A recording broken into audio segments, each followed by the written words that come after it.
All right, welcome back to another episode of Modern Cyber. I'm really excited for today's conversation because it talks about an area that a lot of people have strong feelings about, and that is compliance, and particularly compliance automation. And we're going to get into other topics as well.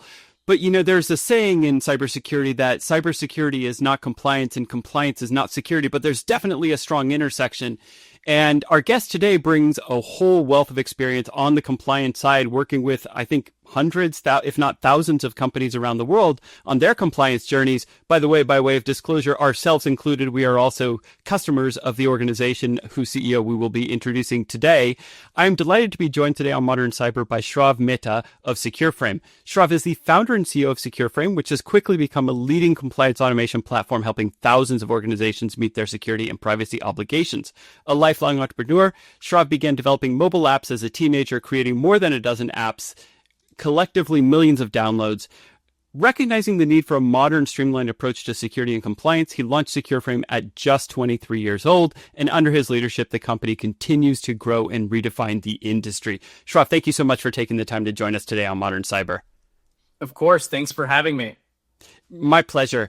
I want to start by diving into something that we talked about there, which was, really starting that journey with Secureframe at 23 years old. So talk to us a little bit about the inspiration behind it and how you think about Secureframe today. Yeah, definitely. So, I had always wanted to start a company at some point, and I was just waiting for kind of the right idea that I could spend a very long time working on. And so, just for the audience, to give a more, clear description of what Secureframe is and who we are. So Secureframe is a compliance automation platform that helps businesses streamline and manage their security and privacy requirements from, frameworks like SOC 2, ISO 27001, HIPAA, CMMC, all these frameworks that exist in, pretty much every, industry. So I founded Secureframe after seeing firsthand, how painful some of these compliance and security processes were. I had a bunch of scripts I had written at previous startups I had worked at and, figured, hey, why is everyone doing this, so very manually? A lot of the things that you're doing in the, to meet SOC 2, requirements are essentially like configuring your AWS environment, your GitHub, some of the other business systems you have. And all these business systems have APIs. So I was kind of wondering, why aren't we automating this? And it was really just a new thing where all the APIs that we needed to actually automate these compliance requirements started to become available. And then it was a matter of, putting it together, aligning it to the security requirements that companies have, as well as the frameworks that they want to comply with. And now we have, a very robust automation platform that I think has made security and compliance, much, much more manageable for, organizations of all sizes. Yeah. Yeah. I think it's really interesting. When I was getting my MBA, which is years ago now, but we did this entrepreneurship class. And I always thought it was kind of funny, by the way, that our entrepreneurship class was taught by adjunct professors, some of whom had entrepreneurial experience and others of whom had kind of sat on the sidelines and watched it go. But one of the things they talked to about was like, when you're looking for that opportunity to start a company, sometimes you need to look for a shift in the marketplace. And that shift in the marketplace, they described two of the classic shifts in the marketplace that you see as being regulatory change and being technology change. And it sounds like for Secureframe, some of the things you mentioned there that really enabled the journey are, one, the rise of all the different frameworks, but two, the availability of the APIs that ties all of that together. Was that kind of what you were seeing? Oh, 100%. And we definitely spent a lot of time thinking about this, right? You have to kind of ask yourself when you start a new business, why now? Right. Why not 5 years ago? Why not in 5 years? Is now, the right time? There are many businesses that, could have been, very successful had they been built at a different time, right? Yeah. I think you look at the classic Instacart, which was started and there was like an equivalent that started during the .com boom, and it just wasn't the right time. Yeah, exactly. Yeah. Webvan. So I think, you hit the nail on the head. We were seeing the rise of all these new regulatory frameworks, and they weren't being necessarily requested, by governments like, HIPAA, and some of that stuff is definitely, a law. But SOC 2 is being prescribed by a lot of, vendors and customers of our customers as kind of just the baseline things that you have to get done in order to work with them. And SOC 2 is definitely not the end all be all of security. It doesn't mean you're secure. It's kind of just a good framework or a base layer to get started. Is that how you think about SOC 2? Because it's interesting you bring that up.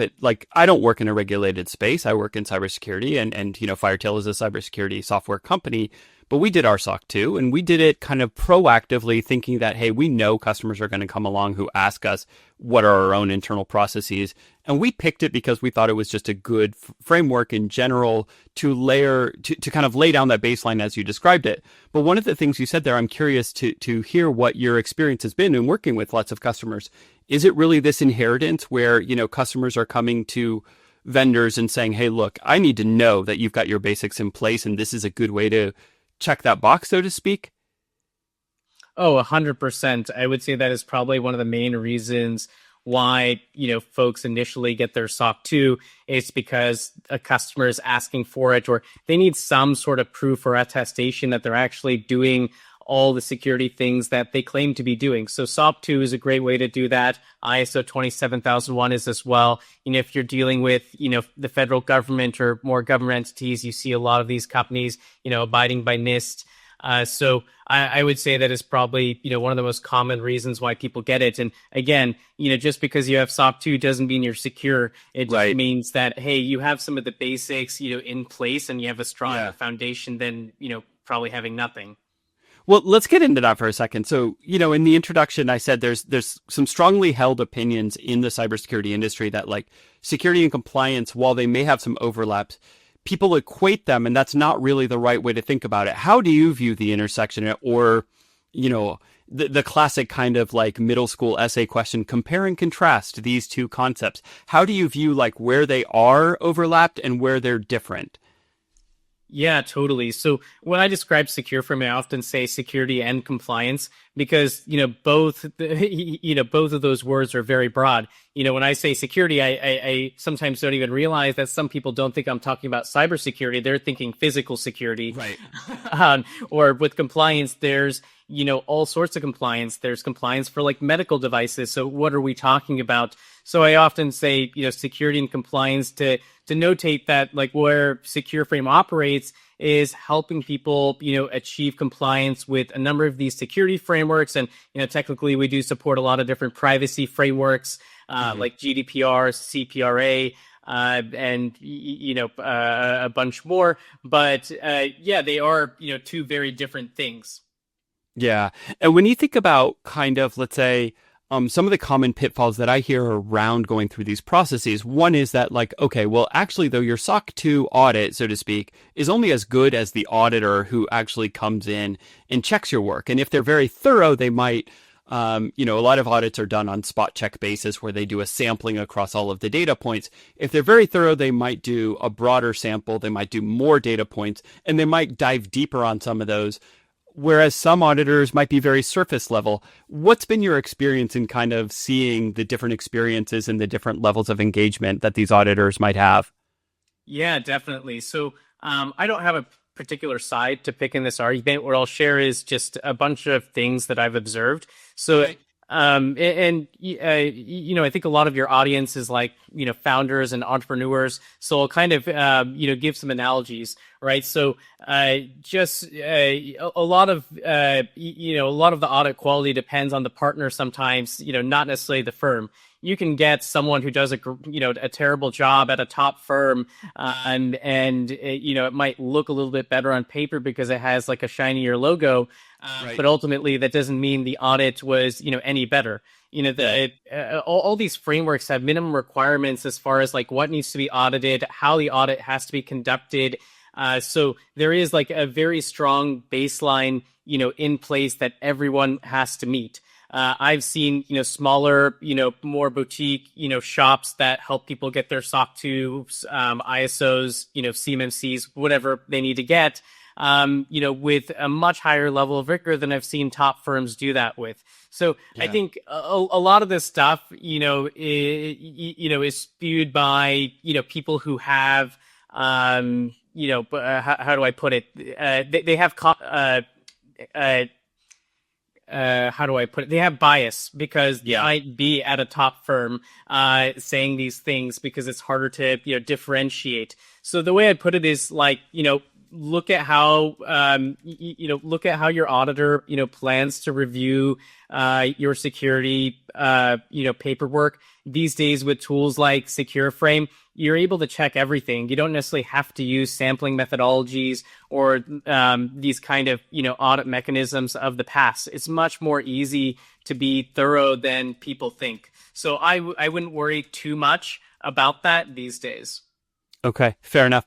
And when you think about, let's say, the evolution of the compliance space, like we've just in this brief conversation that we've had so far, we've probably mentioned 10 plus different frameworks. It can be pretty confusing and overwhelming. I know, SOC 2, the one we've talked about a little, maybe the most so far, is kind of this baseline that is, let's say, broadly accepted across the technology industry. Not being, let's say, industry specific to financial services, healthcare, one of these regulated spaces, but being kind of broadly accepted as a good baseline. How do you think about, let's say, the proliferation of frameworks? Because I see stuff like right now we're working in AI security, and I heard just the other day of an ISO framework that I'd never heard of before. And, something new pops up, a new framework pops up, and now we got to go look at it and we got to go inspect it. A, how do you think about the proliferation of frameworks? And B, how do you keep your company ahead of that? Yeah, 100%. It's a question we get all the time, obviously. There are a lot of different frameworks, but there are also a lot of different overlapping requirements. For example, SOC 2, ISO 27001, two of our, more popular frameworks, depending on how you implement it, it can have, 70, 80, percent overlap. So, a lot of these, frameworks that are being created doesn't mean that you're doing, a whole new set of work. There's definitely a lot of duplicative activity across these frameworks. And that's kind of the magic of, a tool like Secureframe. We, cross map between all these different frameworks, and you can, adjust the mappings however you want. But we make it easy to determine where that duplicative work exists and make it much more easy to manage a much larger set of regulatory frameworks that you might have to follow. And what we have internally is we have a team that kind of keeps all these up to date. We speak with auditors, on a daily basis to figure out, what they're seeing from their clients. We talk to our customers all the time to figure out, hey, what new things are they being asked to do? So we have, a whole team of folks that stay on top of it and make sure that we're ahead of the curve as far as the new frameworks that are coming out. And, that doesn't mean that, every new framework that comes out is one that you have to implement. Oftentimes we're giving customers guidance saying, hey, you probably actually don't, want to take on another framework unless, XYZ happens. Yeah. Well, along those lines, I'm really curious to hear, you work with thousands of customers around the world to the extent that you can, recognizing that some of this is going to be confidential. What have you learned from the data at the back end, what you've been collecting from all of these organizations? Are there lessons that we as an industry can take? Are there kind of things that have particularly informed the Secureframe strategy other than those like explicit requests from customers that you mentioned? Yeah. So obviously I do have to, keep confidentially and Yeah, of course. obviously I do have to, keep confidentiality in mind, but what I will say is we are definitely seeing, an increased demand for all sorts of security frameworks and just increased demands on the, existing ones that people have been abiding by for quite a while, like SOC 2, ISO. We're seeing a lot more interest in federal frameworks like CMMC, FedRAMP. I think that is, definitely becoming more and more of a trend. I think the biggest thing is just that customers actually care a lot more about security than they have in the past. I think that's just becoming more and more evident with all the data breaches and things coming out, and people want to be way more proactive about it. And it's not really as time consuming or as difficult as people think to just get the baseline functions in there. Yeah. And look, I could share with the audience from our own perspective, and I think, as you said earlier, a lot of our audience is kind of founders in the cybersecurity industry. Starting the journey early, starting it before you have a whole lot of established processes so you can understand where there are established best practices around how you might want to do something, getting all of your documentation and all of your quote unquote ducks in a row at an early stage makes the whole process a lot less painful. And I think, compliance is one of those things we didn't really go into it deeply at the beginning of the conversation, but it is something that has historically had a reputation as being a very painful process and being a spreadsheet exercise that nobody wants to do and that you take up, once a year, maybe twice a year if you had a mid-year review. But a lot of this can be done in a lot better way nowadays. So that's really interesting to hear. And I certainly, hearing about the rise of the federal frameworks, I think is really good because historically in the technology industry, there's always been a perception that the federal government has always trailed behind the broader industry, right? Yeah, no, definitely. I think it's becoming, more and more prevalent, for every company to, have these, minimum security and compliance standards in place. Yeah. Well, shifting gears for a little bit, I mean, we talked about you guys have a lot of data at the back end, a lot of lessons learned from customers, probably across a wide range of industries and geographies. I'm curious, one of the things, with a lot of data, the natural inclination right now at this point in time as we're recording is, well, what AI stuff are you doing with that data? And I don't want to, go deep into things that you're doing that might be kind of confidential, but, what impact are you seeing AI have on customer requests, customer requirements around security and or compliance? Yeah, that's a great question. So I would say, right now, there's a lot of features that we've implemented within Secureframe that utilize AI.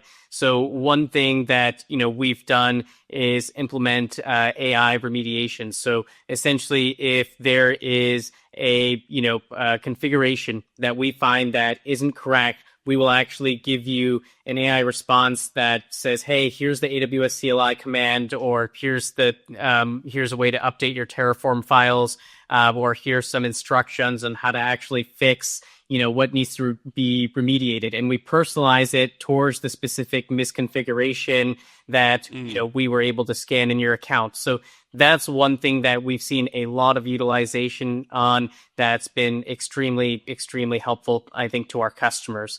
Another thing that we've kind of done is we've added co-pilots, throughout the product. And these are all things that you can also turn on and off if you don't, want your, data being sent to, an LLM. We, of course, have followed kind of all the, best practices around securing, all that data and, how it is, accessed and read. But we've added co-pilots throughout the product so that it's easier to fill out forms around risk assessments. We'll give you, really strong suggestions on what to do. And that's made the quality of the risk assessments and the amount of time people have taken on them, to be significantly less. So there's a lot of, ways we're using it there.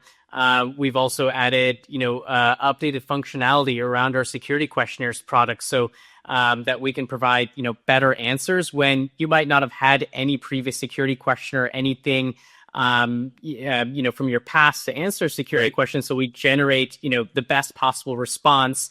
And, if it looks good, you check it off, it adds to your knowledge base. So we're using AI in, a lot of ways across the product. And, in 2025, I think you'll see a lot more from us on that side. Awesome. And shifting away from the Secureframe lens on it, what's your personal view on what are some of the most exciting or maybe most scary upcoming impacts of AI on security? Yeah, I mean, a lot of this, remains to be seen. I think the landscape is evolving so quickly. It's, it's hard to predict where all this stuff will land.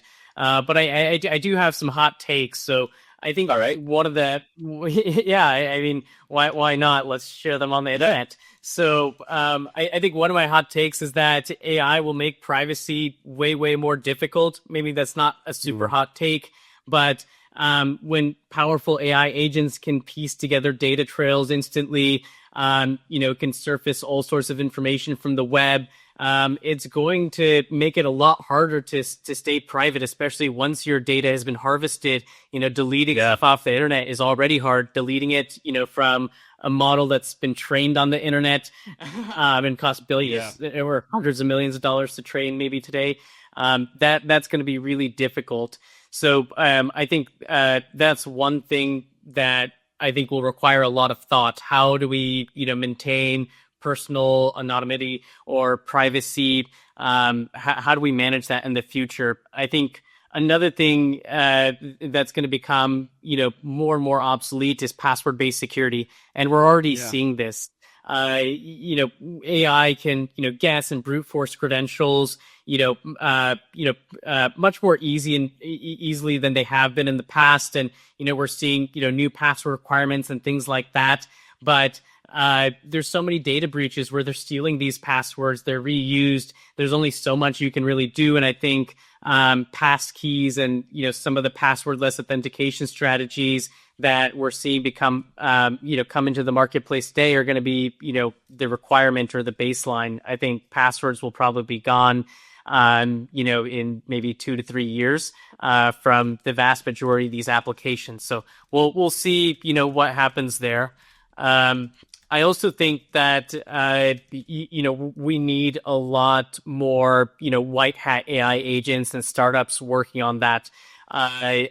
There's going to be a lot more, autonomous, AI attacks that we're going to need to defend against. And these things are not easy to defend against. They're evolving so quickly. I think one area I've seen a lot of startups, start to attack is like the SOC management teams that are constantly scanning your logs, patching systems, neutralizing threats. Like there are so many things to review. I think that is one of the first areas in security where AI agents will have significant impact, and we're already kind of seeing it left and right. So that's going to become much, much more important.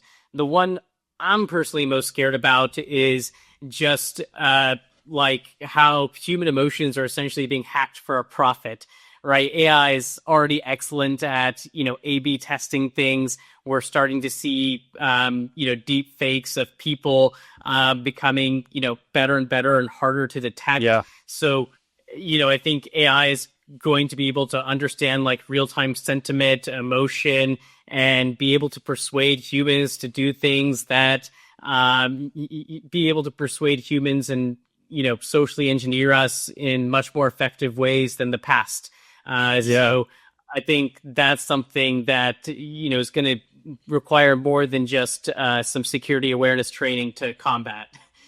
Yeah, it's really interesting, this last point in particular, and I want to come back to a couple of the other ones in just a second, but this last point about, let's say, playing with human emotions in a way that is data-driven is really interesting because, recently we had a guest on to talk about kind of the state of AI and cybersecurity, as a narrow focus of the conversation. And one of the things we talked about on there was some of the ethical guardrails that have been put on a lot of the LLMs, right? The generative AI models that we're all playing with nowadays. And if you go to one of them and you say like, hey, write me a phishing email, it will tell you, hey, I can't do that, Dave, right? The kind of classic 2001 Space Odyssey. I'm afraid I can't do that whenever they, anyway, we digress. But, they've got these guardrails on them for particular use cases, but when you frame it differently, you can often get the same result and perhaps the same kind of desired content by asking a set of questions in a different way. And that example that you gave of, let's say, like A/B testing things is actually really compelling because I can certainly easily see a scenario where I go and I say, hey, craft me 2 emails that try to convince somebody to buy a product. And then I just keep going down that path and iterating little by little. And, with a few prompts and a few rewrites, it doesn't seem like it would be very hard to get that to a place where I could quite potentially convince somebody to buy a fraudulent product or a non-existent product. And I could see that being applied across content on websites. I could see that being applied across emails, obviously, text messages, any kind of outreach, LinkedIn messages, what have you. So that point in particular really I is something that I would also, share your concerns on. I want to come back to one of the first hot takes that you gave there, which was around kind of the lack of privacy or the potential loss of privacy because of this. And that's something that we've been watching firsthand. We do API security here, and that gets put in front of web applications and things like that. We see a huge rise in the number of AI agent crawlers.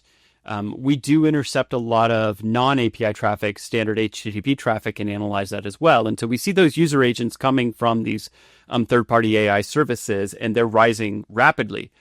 when they get to a point where they're not only kind of cruising through a website, but they're starting to understand the application structure, and then potentially, if there are unauthenticated endpoints that it can issue queries to that then actually like fetch data out, it becomes pretty easy to see a scenario where this AI crawler not only crawls the structure of your application, but gets all the data inside the application as well. All, let's say, like all the content from your CMS or things like that. And so that concern around privacy, I can also totally foresee as well. Yeah, we're good. We're gonna have a lot of things to think about in this new AI era.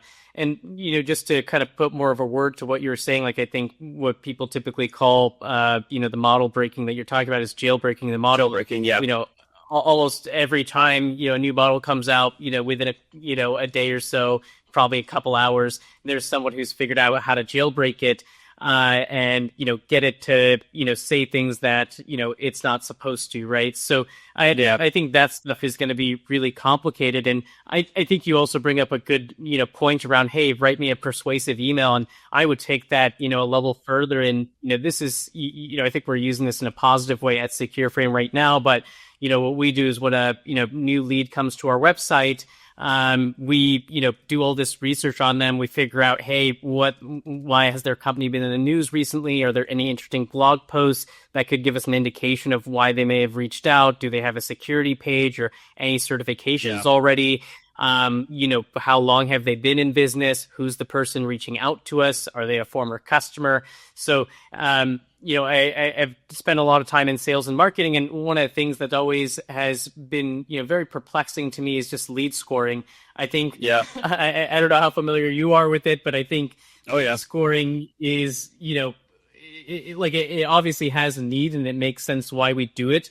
But I think it is going to be the first thing to go in this AI, era. Like, I'll just tell you, we've removed all our lead scoring systems because when you build these lead scoring systems, you're like plus 10 points for attending a webinar, plus 10 points for visiting a blog post, and some of this stuff is a link in an email. Yeah. Exactly. It's not as actionable as you think. So what we've done is we kind of have an AI agent process all this information, ask qualification questions, scan a customer's website, and we use, the data that's coming out of the AI agent instead to kind of evaluate whether, it should go to a certain territory, a certain person, or if there's certain information that we can ascertain to, persuade them to purchase Secureframe. So I think lead scoring is going to be, a thing of the past. I hope it is.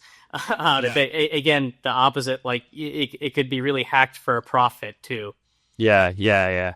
Well, I will certainly echo the sentiment about hoping that it is a thing of the past. I think it is a super painful exercise, often with high levels of inaccuracy, by the way. And it's so easy to mistake curiosity for qualification in the sales process. And that is, very often not the case. There's so many other things that go into it for anybody who works in B2B sales. I'm sure you'll echo this sentiment, and you're probably nodding along to our conversation right now. We're getting close to time, but I want to kind of finish with a couple of follow-up questions. Number one is coming back to this kind of intersection of AI and cybersecurity, AI and compliance and some of the stuff that Secureframe does. Are you seeing a demand for kind of AI-based regulatory frameworks like ISO 42001 or some of the EU regulatory frameworks around AI usage? Yeah, that's a great question. I think we definitely get a lot of people inquiring about it or asking about it or asking us to go through, what exactly it entails and what the benefits are. I won't go as far as saying like we've seen mass adoption, right? I've seen maybe a couple of these companies like Synthesia announce like ISO 42001, which is kind of one of the more popular AI frameworks, and how they got compliant with it. But I'm not seeing, mass adoption of these things. I think that's, right now because it's very early in the space. And, there are all these debates going on right now about, are we over-regulating AI before there's really anything to regulate? I'm not going to step in on that argument today, but I think that's definitely playing a factor too. Yeah. And then I guess just sharing with our audience, many of whom are, like I said, cybersecurity entrepreneurs or people building and running their own cyber companies of various shapes and sizes. What would be some of the tips that you've shared from, a pretty successful journey up to this point of Secureframe's life, to be sure? What are some of the things you learned along the way, positive, negative, anything you'd really want to share? Yeah, I think the most important. I think the most important part is getting this stuff done, early. The later you do it, the more work it is. So the moment you have a need, get it done. Get your kind of baseline security stuff in place as early as possible. It doesn't take as long as people think, and it's quite simple. And you never want to be in a position where you're reacting to a security breach or a security issue. They're happening, more and more. And oftentimes the vendors that they're trying to exploit are the smallest ones, or what might be perceived as the weakest link in the chain. So you really have to be careful at all levels. And my recommendation is just to get ahead of it early. Use something like Secureframe. We're always happy to chat with new customers. Shameless plug. All good. Yeah, exactly. Yep. Yeah. Well, awesome. Aside from secureframe.com, if anybody wants to reach out and connect with you, learn more about any of the things that we talked about today, what's the best place for them to reach out? Yeah, definitely just go on our website, secureframe.com. You can also, always email me. I'm just first name at secureframe.com, and, always happy to speak to folks in the industry. Awesome. And last question for us to kind of wrap things up here. What are the things right now in early 2025 that keep you up at night, that keep you concerned? Ooh, that's a great question. I sleep pretty well at night. I try to get my 8 hours in, and I highly recommend it to all entrepreneurs. So I won't say I sleep poorly or anything, but I will say the thing I'm looking at the most is how can we best utilize AI, and what are the things that are really important in an AI first world for Secureframe to be doing. That's what I spend a lot of my uptime thinking about. Yeah. Fair enough. Well, Shrav Mehta, thank you so much for taking the time to join us here on Modern Cyber. To our audience, please do us a favor, rate, review, like, subscribe, all that good stuff. You know what to do there. Share the episode with somebody that you know. And if you know somebody we should have here on the show, please reach out. We're always taking new guests. And for now, I will say thank you one more time for joining us for today's episode. Talk to you next time on the next episode of Modern Cyber. Bye-bye.